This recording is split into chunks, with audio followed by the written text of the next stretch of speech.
Right, and anyone who's interested, anyone who's a devotee can go to this virtual museum online. All of it is online. You don't have to visit in person and see the diverse and rich legacy, artifacts, ruins associated with the life and times of Lord Buddha. Much of it, of course, belongs to India. India is the land of Lord Buddha. It is here from where he achieved nirvana. प्रकाश का एक अद्भुत कार्यक्रम बनाया है जिससे पर्यटकों को काशी के बारे में, सारनाथ के बारे में और महात्मा बुद्ध के जीवन और व्यक्तित्व के बारे में जानकारी मिल सके। ये कार्यक्रम महात्मा बुद्ध के चरणों में हमारा प्रणाम है। आइए देखते हैं।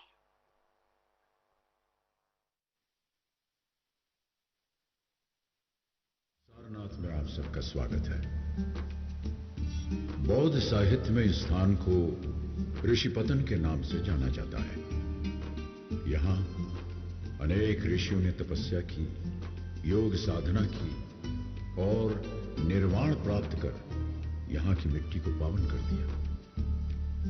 इसका एक और प्राचीन नाम है मृगदाव, यानी हिरणों का झुंड। यहां के उपवन में हर तरफ कुलांचे मारते हिरण नजर आते थे। लगभग 2700 साल पहले यहीं की पगडंडियों पर अंकित हुए थे बुद्ध के चरण चिन्ह। तथागत के चरण स्पर्श से तीर्थ बन गई थी सारनाथ की ये पुण्य धरा।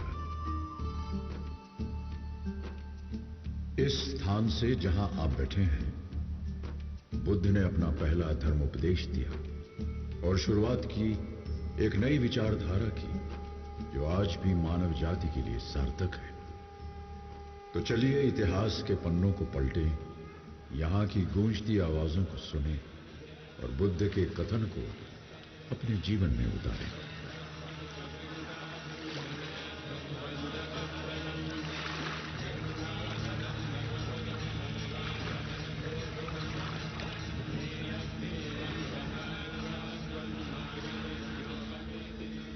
कुछ ही दूर एक शहर है, दुनिया के सबसे प्राचीन शहरों में से एक शहर जो इतिहास में कई नामों से जाना गया। सबसे पहले काशी, फिर बनारस और अब वाराणसी।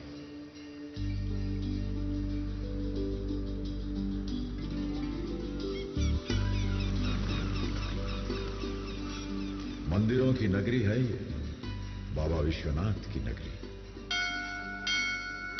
हर शाम शहर के अनगिनत घाटों पर भगवान को अर्पित संध्या आरती के असंख्य दिए जगमगा उठते हैं। आरती की ध्वनि जो मन को शांति प्रदान करती है। शहर एक अनोखा रूप धारण कर लेता है।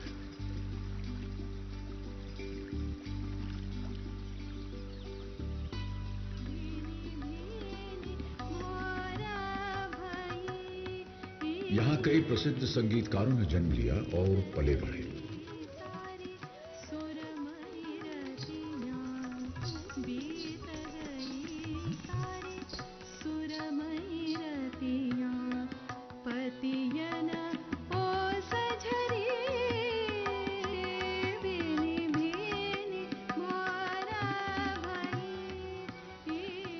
युगों से विश्व का आध्यात्मिक केंद्र रहा है ये शहर। 1916 में स्थापित बनारस हिंदू विश्वविद्यालय एशिया के सबसे बड़े विश्वविद्यालय के रूप में प्रसिद्ध है। वर्षों से जलती चिता की आग, मणिकर्णिका घाट। मान्यता है यहां पार्थिव शरीर का दाह संस्कार करने से मोक्ष की प्राप्ति होती है। मसाने में होई दिगंबर तेरे, मसाने में होई। महादेव तो रोज यहां होली खेलते हैं, रोज होली का दहन होता है।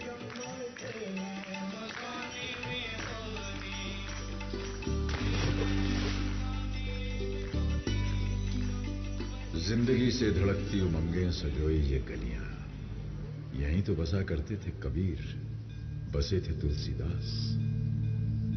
मनुष्य के हाथों ने बनाई यह अभूतपूर्व नगरी, और वो ही शांति की तलाश में गंगा में डुबकी लगा तन और मन की शुद्धि पाने, आध्यात्म की जिज्ञासा लिए यहां खींचा चला आता है।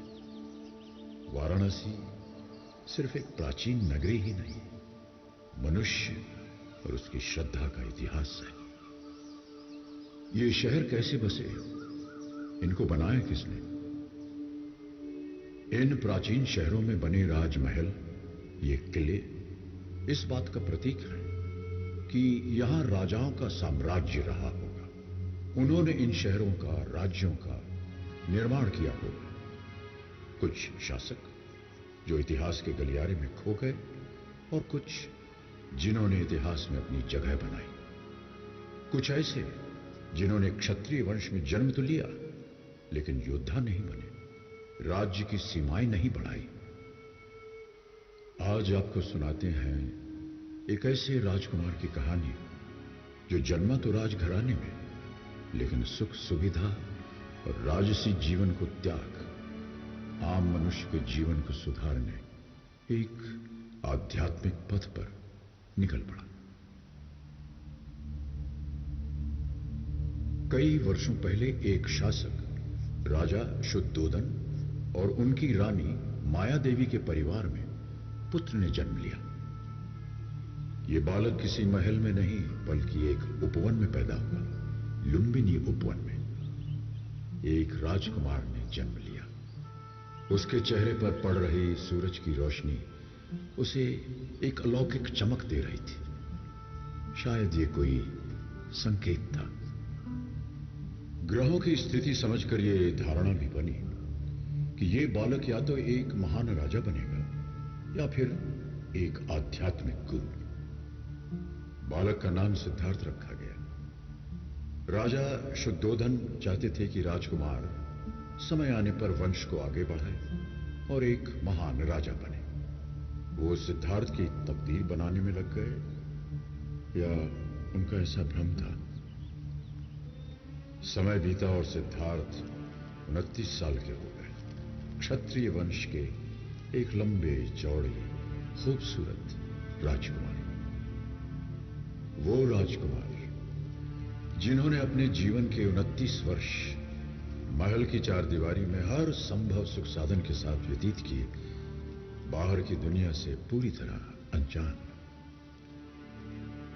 एक दिन महल के प्राचीर पर खड़े सिद्धार्थ ने नीचे देखा। उन्होंने वो देखा जो आज तक नहीं देखा था, जो शायद उनकी कल्पना से भी परे था। उनके मन में सवाल उठे, वहां क्या है? किस तरह के लोग वहां रहते हैं? किस तरह की चीजें हैं? मैं जानता नहीं, कभी देखा भी नहीं, पर देखना चाहता हूं। एक दिन चुपचाप महल से निकलकर अपने एक साथी के साथ सिद्धार्थ उस नई दुनिया में आए। यहां तो हवा बिल्कुल वैसी है जैसी हवा में हम रोज सांस लेते हैं। पेड़ और फूल भी वैसे ही जैसे महल के बागीचों में है। इस बहते हुए पानी की कलकल, इसका रंग भी बिल्कुल वही। राजकुमार को एक बीमार आदमी दिखाई दिया। सिद्धार्थ विचलित हो गए और अपने मित्र से पूछा, ये आदमी ऐसा क्यों दिख रहा है? राजकुमार, यह आदमी स्वस्थ नहीं है, बीमार है। कुछ आगे बढ़े, उन्होंने एक बूढ़ा आदमी देखा। इस आदमी की ऐसी अवस्था क्यों? इसकी उम्र हो चली है राजकुमार, काफी उम्र हो गई है। आगे जाकर एक व्यक्ति का मृत शरीर देखा। ये व्यक्ति ऐसे क्यों पड़ा है? साथ बैठे लोग ये क्या कर रहे हैं? इस व्यक्ति का जीवन शेष हो गया राजकुमार। साथ बैठे लोग इसके परिवार के सदस्य हैं। शोकाकुल हैं, वेदना में हैं। जिन लोगों को मैं जानता हूं, जो मेरे परिवार के सदस्य हैं, महाराज, मेरे पिता,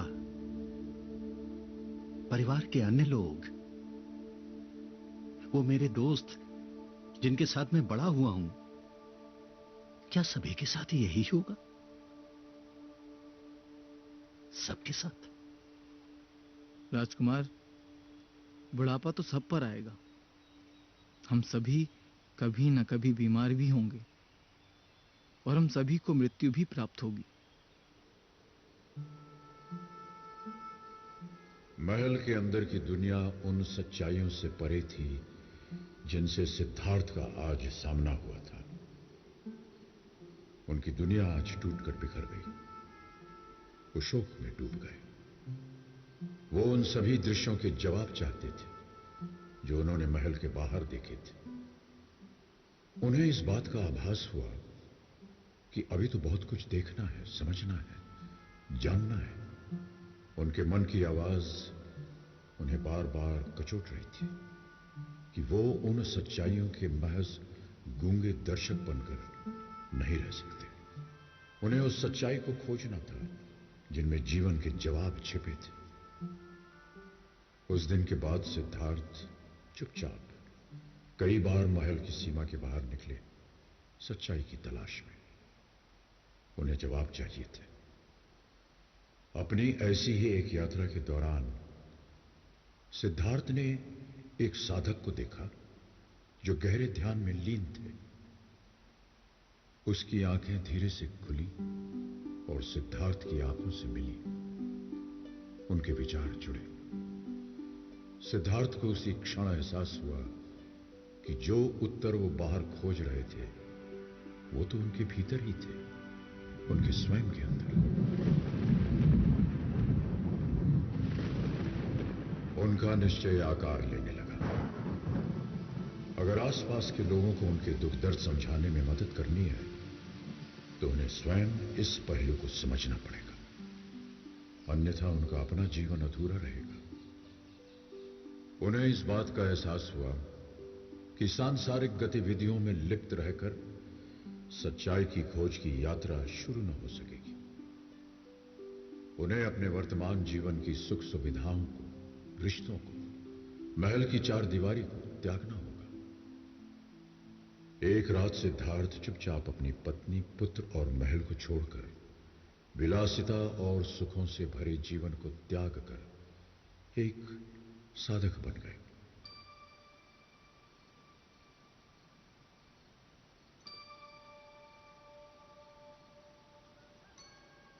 नए रास्तों और दिशाओं में चलते हुए सिद्धार्थ कई भिक्षुओं और ध्यान सिखाने वाले गुरुओं से मिले। उनकी पद्धति सीखी और उसमें महारत हासिल की। वो गहरे ध्यान में लीन होते गए। एक आश्रम में 5 भिक्षुओं के एक दल ने उन्हें ध्यान की इस अवस्था में देखा। उन्हें लगा कि ये व्यक्ति बुद्ध बनेंगे और यदि इस प्रक्रिया में वो उनके साथ रहे, उनसे जुड़े रहे, तो उन्हें भी विवेक और ज्ञान की प्राप्ति होगी। ये कौन है? चेहरे पर इतनी शांति, अपने चारों तरफ की ध्वनि से अनजान, अपनी तपस्या में लीन। इनका अनुसरण करना चाहिए। इनके साथ रहें तो हमें भी ज्ञान की प्राप्ति होगी। वो सिद्धार्थ के पहले अनुयायी बने। कौंडिन्य, महानमन, वप, भद्दिदय और अश्वजीत, इन्होंने सिद्धार्थ का अनुसरण किया, उनकी सेवा की और ज्ञान प्राप्त किया। सिद्धार्थ की साधना चलती रही, लेकिन लगभग 6 वर्ष के बाद भी उन्हें अपने प्रश्नों का जवाब नहीं मिला। उनको एहसास हुआ कि मंजिल बहुत दूर है और समय एकमात्र जीवन काल है। वो चाहते थे कि उनके आसपास के लोग जन्म, मृत्यु और उसके बीच के काल को समझें, जीवन के सार को समझें। उनके लिए जीवन का सार एक दिए के समान था। अगर हम एक दिया जलाते हैं तो कुछ समय पश्चात वो बुझ जाता है, पर अगर हम एक दिए से अनेकों दिए जलाएं तो चारों ओर इतना प्रकाश फैल जाएगा कि प्रकाश सीमित नहीं रहेगा, वो औरों का जीवन भी रोशनी से भर देगा। सिद्धार्थ मानते थे कि बाहर के युद्ध को जीतने से बेहतर है भीतर के युद्ध को पहले जीता जाए। एक बार यदि मन की शांति प्राप्त हो जाए तो उसे कोई चुरा नहीं सकता। वैसे ही हमारे भीतर का आनंद, जो परछाई बनकर हमारे साथ रहता है, हमें कभी नहीं छोड़ता। एक दिन सिद्धार्थ अपने आखिरी आश्रम से निकल पड़े, अपने आप ही इस भीतर के युद्ध को जीतने के लिए, और उनके पीछे पीछे चल पड़े पांचों भिक्षु। वो बिहार के उरुवेला नामक गांव जा पहुंचे। बिना कुछ खाए पिए निराहार रहते हुए उन्होंने तपस्या आरंभ कर दी। सिद्धार्थ अपने शरीर को कठोर यातना दे रहे थे, स्वयं को परीक्षा की चरम सीमा तक ले जाना चाहते थे। एक दिन ध्यान करते हुए सिद्धार्थ अचेत हो गए। जब होश आया, उन्होंने विचार किया कि सत्य की खोज का यह मार्ग सही नहीं था। हमारा शरीर एक वीणा की तरह है। यदि वीणा के तार ढीले छोड़ दिए जाएं, तो कोई स्वर नहीं निकलेगा, और यदि वीणा के तारों को कसते कसते ऐंठ दिया जाए तो टूट जाएंगे तार। ये सब विचार करते करते वे पास के ही गांव में एक गृहस्थ के द्वार पर पहुंचे। वहां पहुंचकर क्षीण कंठ से उन्होंने पुकार लगाई, भिक्षाम देहि। सिद्धार्थ का यह रूप देखकर पांचों अनुयायियों को लगा उनके साथ धोखा हुआ है। ये तो अपनी तपस्या छोड़ भिक्षा मांग रहे हैं। अपना ध्यान तोड़ दिया। ये कैसे सन्यासी हैं? जो अपने मार्ग से भटक जाए वो हमें क्या ज्ञान देंगे? हमें अपना मार्ग ढूंढना होगा, अपना पथ, वरना हम भी भटक जाएंगे। यही सोचकर उन्होंने सिद्धार्थ का साथ छोड़ दिया। और उधर सिद्धार्थ ने निरंजना नदी के किनारे एक पीपल के पेड़ के नीचे अपनी तपस्या और साधना का क्रम दृढ़ संकल्प से शुरू किया। चाहे काया कंकाल हो जाए, शरीर का खून सूख जाए, जब तक ज्ञान की प्राप्ति नहीं होगी, मैं इस स्थान से नहीं उठूंगा। अंततः लगभग 40 दिन बाद पूर्णिमा के दिन सिद्धार्थ के रूपांतरण का क्षण आ ही गया। उन्हें आत्मज्ञान प्राप्त हुआ। वे बुद्ध कहलाए। वो पीपल का वृक्ष आज बोधि वृक्ष के नाम से और स्थान बोध गया के नाम से जाना जाता है। बुद्ध सोचने लगे कि वो इस अलौकिक ज्ञान का प्रसार कैसे करें। कौन उनके इस ज्ञान को समझने के लिए पूर्ण तैयार है। उनका ध्यान उन 5 भिक्षुओं पर गया जो उन्हें छोड़कर जा चुके थे। बुद्ध निकल पड़े सारनाथ की ओर। यात्रा और ध्यान करते हुए बुद्ध सारनाथ पहुंचे। बुद्ध के कदम रखते ही वहां का सारा वातावरण मानो निशब्द हो गया। जो बुद्ध को साधना भ्रष्ट समझते थे, वो बुद्ध के चमकते चेहरे की अनोखी आभा देखकर विनम्र हो गए। कौटिन्य, महानमन, वप, भद्दीदय और अश्वजीत। बुद्ध अपने इन 5 पुराने शिष्यों को उस स्थान पर मिले जो आज चौखंडी स्तूप कहलाता है। उन 5 भिक्षुओं को एहसास हुआ कि बुद्ध के कृतियों को गलत समझना उनकी एक भारी भूल थी। उन्होंने बुद्ध के चरण पखारे और उनका आदर सत्कार किया। बुद्ध मुस्कुराए और अपने शिष्यों की जिज्ञासा भांपकर अपना पहला धर्मोपदेश देने के लिए इस परिसर के उस स्थान पर बैठे जिसे आज हम धम्मेक स्तूप के नाम से जानते हैं। अपने आध्यात्मिक यात्रा के दौरान मैंने जीवन के 4 सत्यों का अनुभव किया। मैंने इस मूल सत्य को जाना कि जीवन मरण का चक्र दुखों से घिरा है। दूसरा सत्य ये कि इन दुखों का कारण हमारी तृष्णाएं या इच्छाएं हैं। तीसरे सत्य ने एहसास करवाया कि इन इच्छाओं को त्यागने से ही जीवन के दुखों से मुक्ति मिलेगी। त्याग करने के लिए अपने आप को पीड़ा देने की जरूरत नहीं, सिर्फ अष्टांग आदर्शों वाले मध्य मार्ग को अपनाना होगा। यही वो चौथा सत्य है जिसे मैंने समझा, अपनाया और मोक्ष प्राप्ति की लक्ष्य की ओर चल दिया। बुद्ध कुछ दिन यही मूलगंध कुटी विहार में रहे। बुद्ध की शिक्षा बहुत साधारण थी। वे जीवन की तमाम समस्याओं को बड़े साधारण तरीके से सुलझाते थे। एक बार एक औरत अपने बेटे का मृत शरीर लेकर उनके पास आई और बोली, इसे जीवित कर दीजिए प्रभु, मेरे पुत्र को जीवित कर दीजिए, जीवित कर दीजिए। अवश्य कर दूंगा, पर इसे जीवित करने के लिए किसी एक ऐसे घर से सरसों के दाने लाने होंगे जहां कभी किसी की मृत्यु ना हुई हो। यह संभव नहीं था, क्योंकि मृत्यु जीवन का एक ऐसा सत्य है जिससे कोई बच नहीं सकता। यह बात औरत को समझने में देर नहीं लगी। एक बार एक किसान उन पर गालियां बरसाने लगा। थोड़ी देर बाद किसान थक गया, पर बुद्ध न तो विचलित हुए न ही नाराज। किसान रोने लगा और उनसे पूछा, मैं इतनी देर से तुम्हें गालियां दे रहा हूं, तुम्हें क्रोध नहीं आया? मेरे भाई, मैंने तुम्हारी गालियां स्वीकार कहां की? वो तो तुम्हारे पास ही हैं, तो मुझे क्रोध क्यों आएगा? क्रोध हमारा नहीं है, यह हमारी कोई मदद नहीं करता। यह हमारे मन की शांति नष्ट कर देता है।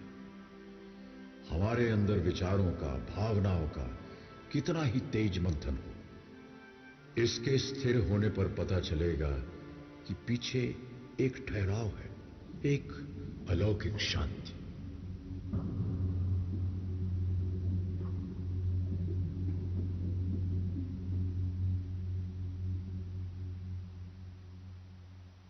बुद्ध ने अब अपना जीवन हर तरह के लोगों को समर्पित कर दिया था। राजाओं, दासियों, सैनिकों, साधारण लोगों। उन्हें लगता था ये सब आत्माएं उस मटमैले पानी की तरह हैं जिनके नीचे व्याप्त शांति है, मगर वो सब उससे अनजान है। एक तालाब में जहां लोग स्नान करते हैं, अपने वस्त्र धोते हैं, तो तालाब का पानी कैसा दिखता है? गंदा दिखता है। पर क्या तालाब का पानी गंदा है? नहीं, पानी गंदा नहीं है। पानी को थोड़े समय के लिए विचलित न करें, उसे शांत रहने दें, तो सारी गंदगी थोड़ी देर में तालाब के तल में बैठ जाएगी और पानी पुनः अपने वास्तविक रूप में दिखाई देगा, शांत और स्वच्छ।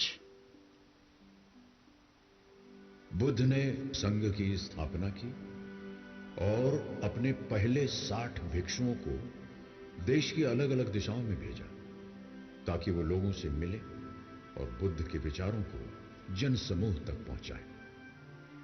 बुद्ध एक और लंबी यात्रा पर आगे बढ़ चले। उनका लक्ष्य लोगों तक पहुंचना और अपने उपदेशों द्वारा उन्हें जीवन को सही तरह से जीने की राह दिखाना।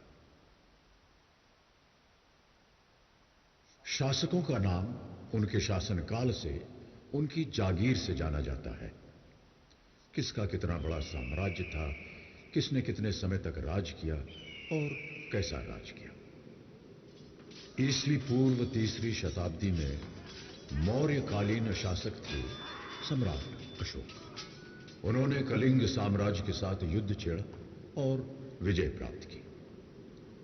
लेकिन युद्ध के बाद जब उन्होंने चारों तरफ विनाश देखा, उनका दिल पश्चाताप से कुंठित हो गया।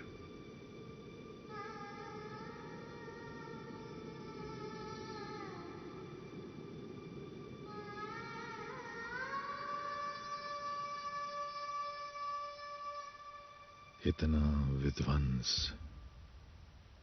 इतना विनाश, अब और नहीं, अब युद्ध नहीं।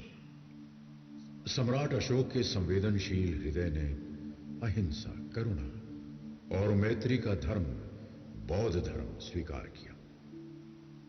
उपासक बनकर उन्होंने धर्म प्रसार का कार्य आरंभ कर दिया और सारनाथ में बुद्ध से संबंधित कई स्मारकों का निर्माण करवाया। बाहर से जब आप यहां के इस प्रांगण की तरफ बढ़ते हैं तो थोड़ी दूर पर स्थित विशालकाय धम्मेक स्तूप आपकी नजरों से अलग नहीं होता। इस स्तूप का मूल निर्माण सम्राट अशोक ने ही कराया था।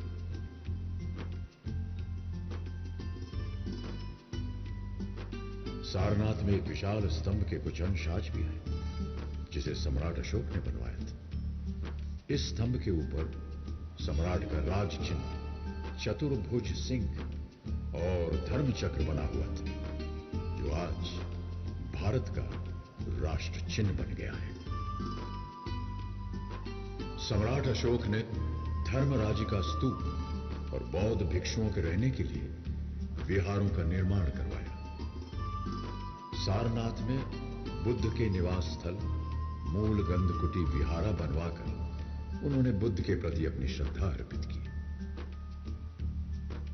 बुद्ध थे तो एक आम मनुष्य, जो युवराज के रूप में पैदा हुए, अपने आसपास के जीवन को देखा, दुख दर्द को देखा और एक लंबी यात्रा पर निकल पड़े। उनकी देशना, उनके वचन हमारे वर्तमान दौर में और भी सार्थक है। सारनाथ भारत का एक बौद्ध तीर्थ है, बौद्ध धर्म का संपूर्ण संसार है। बुद्ध के चरणों की कंपन, उनके वाणी की गूंज मानो आज भी यहां के स्तूप, अशोक स्तंभ और विहारों के अवशेषों में बसी हुई है। विश्व का गौरव, संस्कृति का सार, सारनाथ।